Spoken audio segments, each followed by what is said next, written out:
All right, so we have a podcast today with Brian Alsruhe from NEVERsate Athletics. Part 1 is going to be on this channel, and Part 2 is going to be on his channel. So check out the link below for Part 2. It's going to be a little different today, also just because we're going to have just audio, but we're going to have video clips throughout it to keep it interesting and to show some visuals.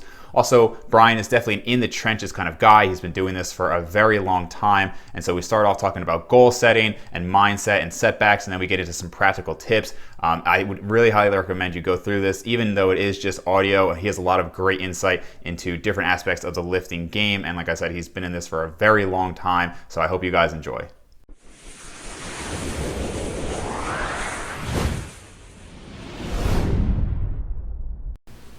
All right, everyone. So we have Brian Alsruhe with us today. He is a 2-time strongest man in Maryland. He's been to nationals 6 times, and he is the owner of NEVERsate Athletics. So welcome, Brian. Hey, thanks, man. Thanks for having me on. Yeah, happy to have you on, man. And so for today, we are going to have my donation go towards Lenny Lifts. You and I had talked about that, and Joey's that Mary had also had that donation as well. So basically, the idea behind Lenny Lifts is he has AMRAP for awareness. The idea is autism awareness, and so for that, basically all the donations go towards helping people with autism, and specifically towards, it's called the Geisinger Autism and Developmental Medicine Institute and other local autism charities. So I think that's an awesome choice, and thanks for bringing that up. Absolutely, man. And the guy who's putting it together, Lenny, has been a fan of mine and a supporter of mine for so long that when he had such good cause, I was like, it's a no-brainer. You know what I mean? Sure. And I just wanted to kind of get your background. So I had first seen you on Omar Isof's channel a couple years ago. You had an overhead press video that, we'll get into some of those tips later. But I just kind of wanted to hear your background on how you got into the strongman and getting into YouTube, all of that. Oh, man. So, yeah, I've been lifting, like you mentioned. I've been lifting, I guess, about 25 years now. I started when I was, like, 13 to 14 kind of age, like everyone else, with, like, the little concrete-filled weight set of my generation, because we didn't have, like, cool weights back then. Right. Anyway, I was inspired by, like, He-Man, Ninja Turtles, like, comic books, things normal young men are, and I got into lifting. Kind of carried through because I was into martial arts as a young man, and at the time there were, like, Jean-Claude Van Damme movies and stuff where having muscles and being able to, like, kick things was really cool. So that kind of determined the track of my life. And then as I got out of, when I was training in college, a little bit after college, I was at a gym where Mike Jenkins, who was a professional strongman, was in the top echelon. And he actually was a good friend of mine. We went to high school together, trained together at the same gym, training partners.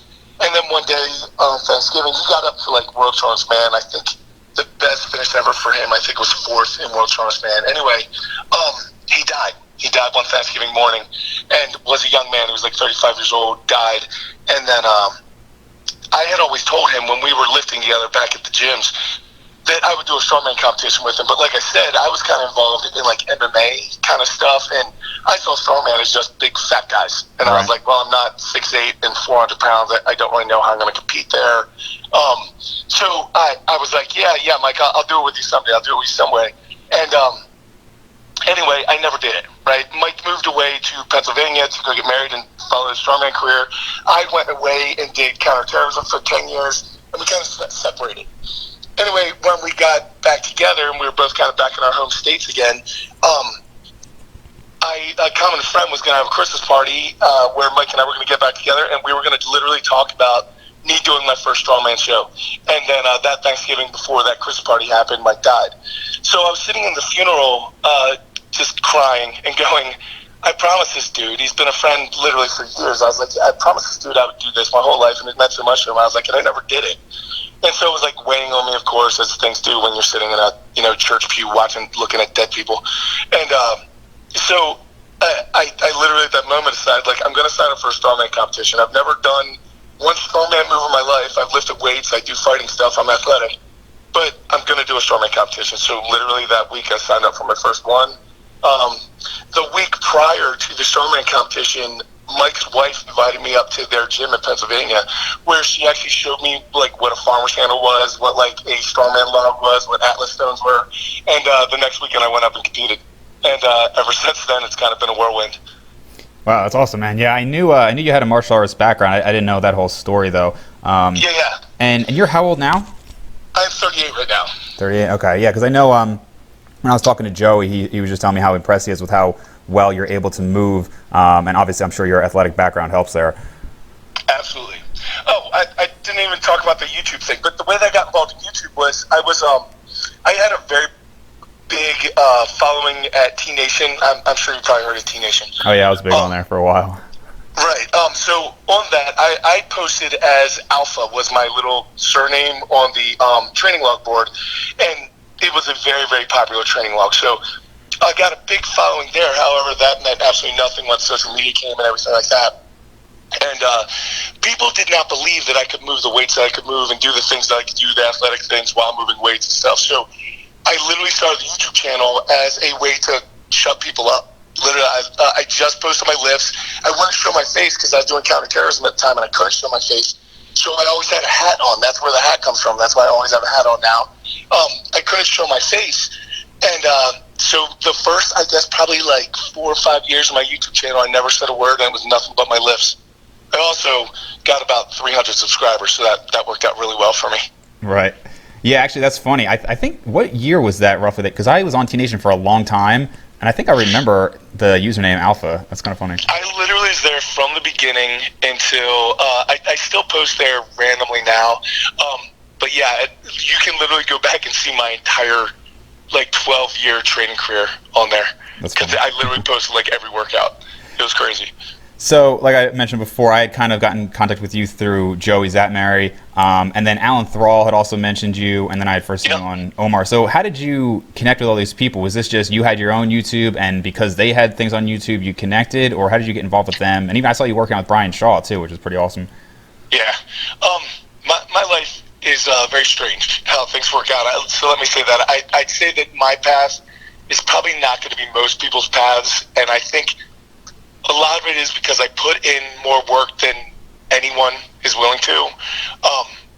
And so amazing things end up happening that seem like they're amazing, but they're not. They're literally years and years of preparation. You know what I'm saying? Like every overnight success, there's a lot behind it that people don't see. But the way that I got kind of popped on YouTube was I realized that I was never going to, people did not care how strong you were on YouTube. It didn't matter if you lifted a world record. If you didn't have personality, they did not care. So I knew that I need to start speaking to camera, so I started doing that. My subscribers kind of started going up, but at that time I was trying to grow that because I had opened my gym and the gym wasn't doing well, and I was like, we need to figure out some other revenue streams to make this thing start to work.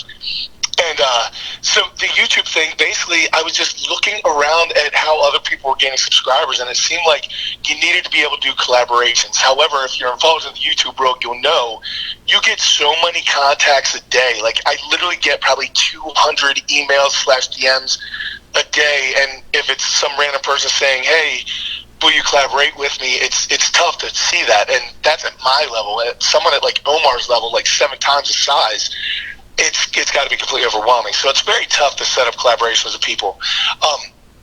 So what I thought I'd do is just continually make comments on certain people that I really admired, that I like their channel. Someone like Alan Thrall, I was like, I'm just going to keep commenting on Alan's channel, so at least he recognized my name. If somehow the stars align down the road, he'll recognize me and we'll go, right? And so one time he put out a Q&A, asked for questions for Q&A, and I asked a question that no one else was asking. Everyone was asking about deadlifts and stuff, and I was like, Alan, when it comes to a YouTube channel, how do you go from 1,000 subscribers to 10,000 subscribers? Because that's your hardest jump, is when no one knows who you are. And so he put out this great answer to me on the Q&A, but when he did it, he mixed me up with somebody else. He thought he had seen a video of me almost killing myself with a 315 bench, and I didn't care that he messed. I'm a 500-pound bencher, so I was like, I don't know when this would have been, He realized his mistake, called it out on the channel, and said, no, this guy is Brian Alsruhe. He's doing a lot of cool things on his channel. Sorry for the mistake. He contacted me and said, hey, man, I'm sorry that I mixed you up. Would you mind doing a video for my channel? And so I did a programming video for his channel. He released it there, and that was my break on YouTube. I went from probably I'd say 2,000 subscribers to probably like 5,000 subscribers, and then I contacted it out and said, hey man, with all the money that I've made through this, like, I'm going to try to buy a plane ticket, come out and see you and do a real life collaboration. Is that cool? He's like, yeah. So I went out, spent all my money, literally spent everything I had to go out and try that. While I was out there, I met up with Mark Bell, got to do the Powercast, meet all those people who I'm still in contact with now. And it's been a crazy thing like that. And it literally was just because I was willing to spend 15 hours a day contacting people or commenting or just putting in the work, putting in the content, doing all. So it really, it's just been such a crazy road, man. I literally, if you would have told me 5 years ago that I'd be standing here right now, like, I'm getting ready to leave for the Arnold to go help out Brian Shaw. And I don't know if you've seen the internet recently, but there's a guy with cerebral palsy who just did a 200-pound deadlift at 99 pounds. That was at my gym with myself and this other guy, Nick, coach him. And Arnold Schwarzenegger just invited us both to the Arnold to come hang out with him. Wow. So, if you would have told me 5 years ago that I'm going to go hang out at the Arnold with Arnold Schwarzenegger and Brian Shaw, I probably told you you're on crack, right? Right, that's but awesome. If you continually put the work in, I'm telling you, the universe moves out of the way of people who know where they're going.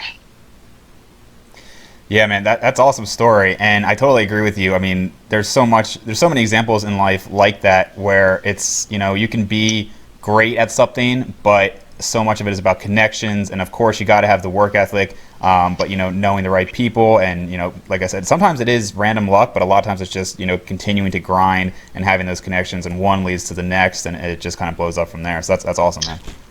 Dude, I also firmly believe, like you just said, luck, and I do believe there is some luck in the world, but I think I don't have a lot of it. I think most people don't have a lot of it, you know what I mean?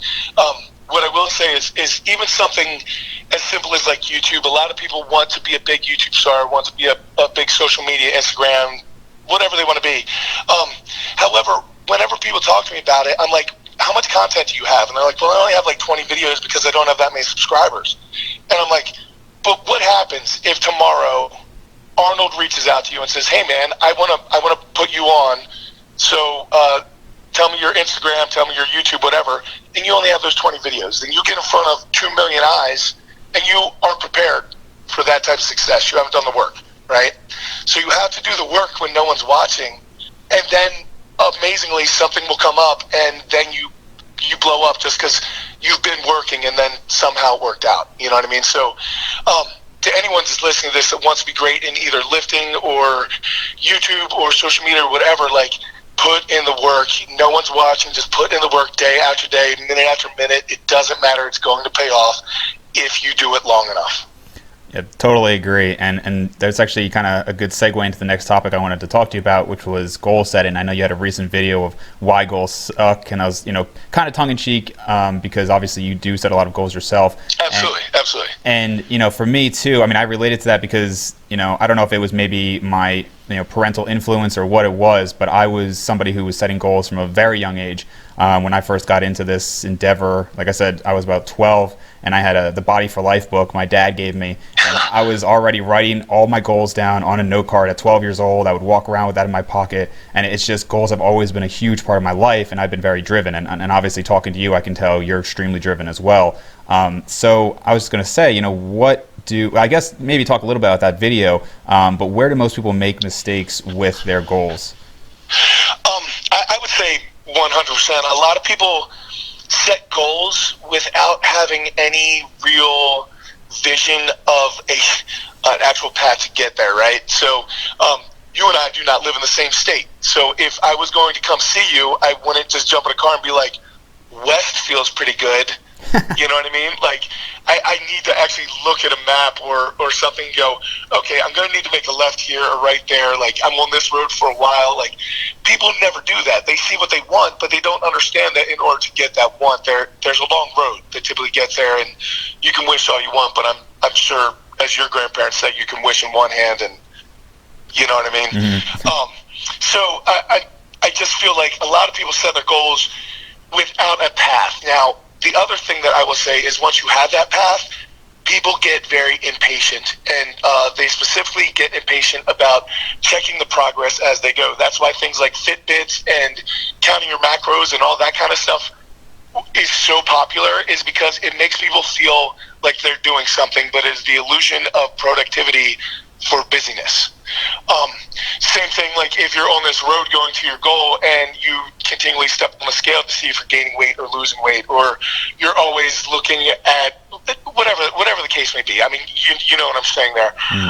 I truly believe that most people would get their goals 1,000 times faster and enjoy the process more if they just put their head down and focused on the next workout, the next set, the next whatever, the very next thing, and then just compile a bunch of those situations. And then let's say after 50 workouts, then you pop your head up and you check that scale, or you check your body fat, or you check your PRs, or whatever your goals are headed towards. I think that will get people so much further than this constant emotional up and down game, because anyone who's ever been successful at anything will tell you there are 3 things that get you there.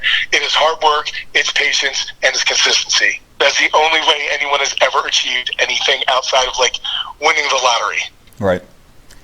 Yeah, I totally agree with that. And I think what you said in your video is completely true. And a lot of people, it's almost like they look at it like the typical New Year's resolution. You know, it's like an idea that they like the idea of it. And that could go for anything, even like the things that seem really cool, like being on YouTube, right? It's like, oh, I'll just make videos. It's like, man, but the behind the scenes of that, there's way more work involved. And, you know, being an athlete, right? Okay, it looks so cool to be on TV and be this professional athlete. Well, 95% of the time, they're doing grueling practices. It's not all glamour. And I think people their goal is the idea of something and not the steps that it takes to get there. And they often just don't view those steps and consider it when they're setting goals.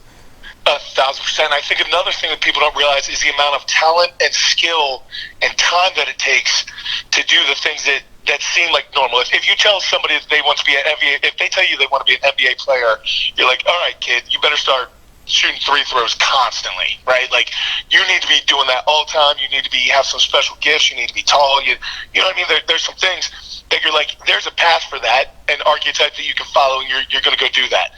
However, when people look at something like running a gym or being a YouTube personality or an Instagram star or making money on those types of things, like you're doing with this podcast, like, it is extremely hard. There's a lot of work that goes behind the scenes, but everyone thinks that they would be able to do it. But that's the same thing like the person who is 12 saying, I'm going to be an NBA star, believing that they have the power to do it. Like, it's only the people who are willing to put in the time and the effort in, no matter what it is, whether it be losing 50 pounds or being a YouTube star or whatever the case may be. The people who put in the work are the people that actually achieve it. Everyone has that dream.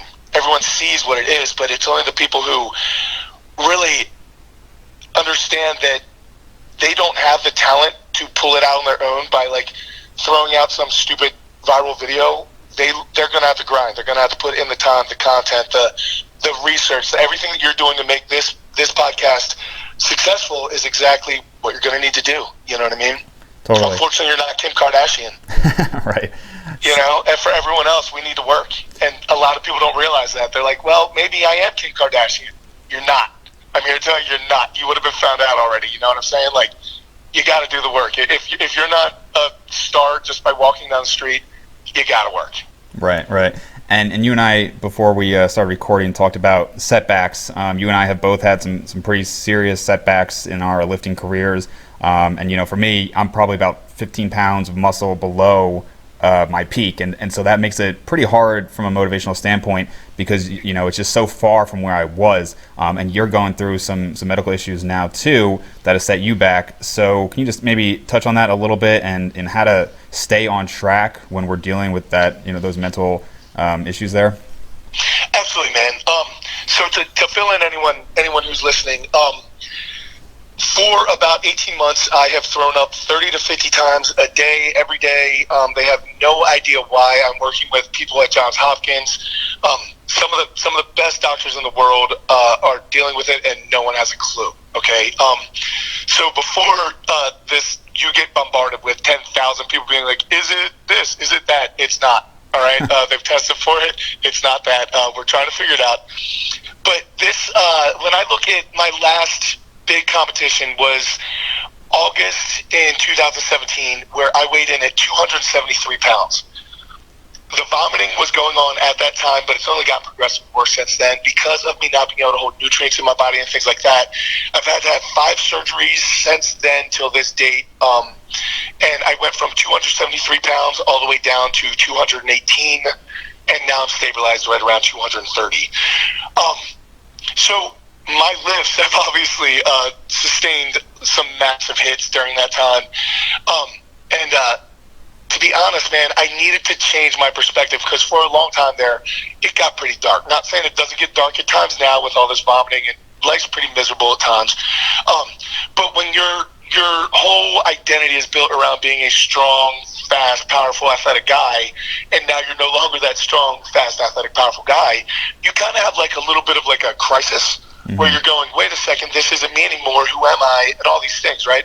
Well, I got to go through all of that, having a bone marrow infection on my couch where I was pretty much on house arrest during one of those 5 operations, and dealing with all this, and really had to look at my life as like, am I a competitor? Is that what gives me worth? Do these PRs give me worth? Why do I train for real? Like, the last PR is coming for anyone who doesn't know. Like, time wins, time beats everybody, and eventually it's going to catch up that last deadlift PR that you got will be the last deadlift PR of your life, and that will no longer be what motivates you. So you need to learn how to enjoy the process at some level and learn to train for something other than big biceps and PRs. Otherwise, at the end of a 20-year journey, you're just going to have a broken body and you won't have learned anything. So a lot of what I'm training for now is more my mindset. And I still go very heavy. I still do very impressive things, and I'm still probably considered one of the top in the world in my weight class for my sport. That said, like we discussed earlier, my numbers comparatively where they should be are laughable, and it's hard every single day. So I just need to reframe my mindset, and honestly, that whole tick mark goal setting thing is what really gets me through it. Whenever you're going through something very hard in life, the best thing that you can do is just focus on the very next step. Don't look at it as a whole, because that becomes completely overwhelming. And man, I'll be honest with you, if I look at where I was to where I am to where I probably will be in 5 years, it's pretty depressing. It's not a good path. But I can look at where I am today and just become the best person I am today and the best person I am tomorrow. And hopefully 50 best days later, I'll have made something. You know what I mean? But if I look at it as what I've lost to what I have to what I don't have, man, it gets pretty weird in there. And I try to stay away from that, because I try to stay as positive as possible. Because if you're not positive, then you're playing on defense in life, and that's no place I want to be. Totally, yeah, and I'm sorry to hear that you're having all those issues, and I can definitely relate. And something you said is kind of something that I had thought myself, which is, you're only 38, I'm only 27, so I don't think either of us really thought that at that young of an age you'd really run into all these issues. No. Right, and it's crazy, right? But yeah.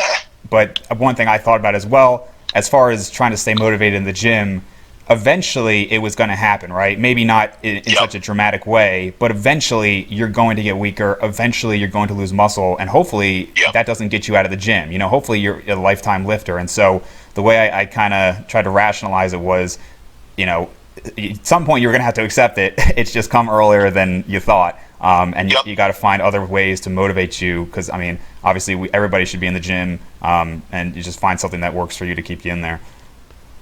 And honestly, when it comes down to it, man, it's about self-awareness too. Like, a lot of people are living. I think about there was a documentary, like a pumping iron type of documentary on Netflix, where there was this dude who lived out of a van outside of the Venice Beach Golds, and he was like, "I'm living the dream," and he's like 70 years old or something. And I'm like, bro. Like, at some point in your life, you needed to realize that you are not going to make a living off of lifting weights, right? I realized it. Like, I just know that I personally love my family and my friends, and I have a gym that matters to me, and a whole situation there. I am not willing to sacrifice what I would need to sacrifice to become as good as I could be. You know what I mean? So I'm happy being pretty good, but also I realize, like, sacrificing all that, doing those drugs, doing that to my health isn't something I'm interested in doing. So I needed to find some other way to find happiness in this.